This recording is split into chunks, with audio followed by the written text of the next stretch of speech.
Assalamualaikum warahmatullahi wabarakatuh. Bismillahirrahmanirrahim. La haula wala quwata illa billahil aliyyil azim.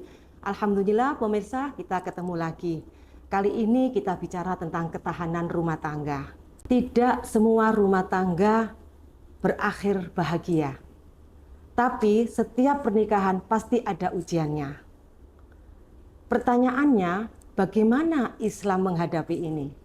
Bapak, Ibu, pemirsa yang dirahmati Allah, kita bicara perceraian. Angka perceraian di Jawa Timur itu peringkat ketiga nasional. Ada 32.850 kasus. Ini data dari BPS Jawa Timur. Ya. Begitu banyak kasusnya, ada 32.850 ini di akhir tahun 24 awal 2025. Apa sih yang menyebabkan perceraian? Yang menyebabkan perceraian yang pertama itu adalah faktor ekonomi. Faktor ekonomi ini sangat menunjang sekali untuk kehidupan rumah tangga. Karena ini tidak mampu memberikan nafkah, tidak bisa memberikan nafkah kepada anak-anaknya, kepada istri dan keluarganya. Ini faktor yang pertama, ya, karena tidak mampu mencukupi secara kesejahteraan keluarga. Yang kedua itu masalah perselingkuhan. Nah, ini marak Bapak Ibu tentang perselingkuhan ini. Naudzubillah min dzalik, jangan sampai terjadi pada kita semua. Selingkuh ini dilakukan oleh kedua-duanya. Artinya apa? Sekarang itu lagi fenomenanya, kalau ada suami selingkuh, istri pasti bilang, kalau suami saya bisa selingkuh, kenapa saya tidak? Nah, ini yang menjadi faktor kedua. Nah, kalau rumah tangga Bu sudah diwarnai, ekonominya nggak beres, sudah terjadi perselingkuhan, ini kan menjadi runyam, ya. Akhirnya apa yang terjadi? Maka terjadilah KDRT, ya, kekerasan dalam rumah tangga. Kekerasan itu bisa dilakukan baik suami kepada istri maupun istri kepada suami. Nah, kalau sudah seperti ini, bagaimana Islam menghadapinya? Pasti ada solusi, ya. Pasti ada masalah, itu ada solusi, ya. Solusi yang pertama itu adalah komunikasi efektif dan terbuka. Artinya apa? Di sini harus ada komunikasi, ada kejujuran, ya.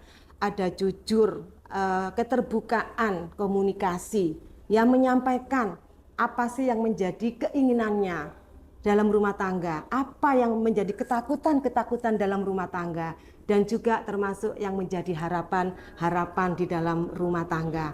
Ini akan terjadi komunikasi efektif dan akan mengetahui sebetulnya apa sih yang menjadi harapan bersama.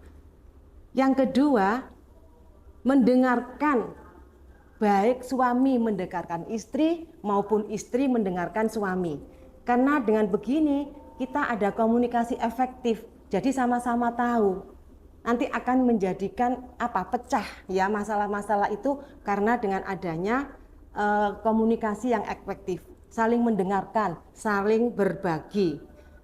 Yang berikutnya itu harus mampu memberikan apresiasi, baik suami kepada istri maupun istri kepada suami. Salah satu contoh saja, ketika istri masak, ya, untuk keluarga, apa beratnya sih suami menyampaikan, ibu masakannya hari ini luar biasa, enak sekali.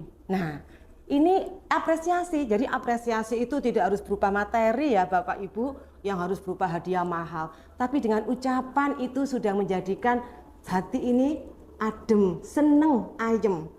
Apa jawabannya istri ketika suami memberikan apresiasi? Terima kasih ayah, ayah sudah memberikan respon yang bagus terhadap masakan saya. Nah, ini akan memotivasi seorang istri bagaimana dia nanti akan memasak lebih enak lagi untuk suami dan anak-anaknya, ya. Jadi jadilah rumah tangga yang kuat, rumah tangga yang sakinah, mawaddah, warahmah, sebagaimana yang sudah dicontohkan oleh Rasulullah Shallallahu Alaihi Wasallam. Karena Islam sendiri berdasarkan hadis Rasulullah Shallallahu Alaihi Wasallam yang bunyinya akmalul mu'minina imanan ahsanuhum khuluqa wa khiyarukum linisaihim. Artinya apa? Orang mukmin yang paling sempurna imannya ialah laki-laki yang bisa menghargai seorang istri. Nah, semoga kita bisa mencontoh rumah tangganya Rasulullah SAW menjadi rumah tangga yang sakinah, mawaddah, warohmah. Sekian, wassalamualaikum warahmatullahi wabarakatuh.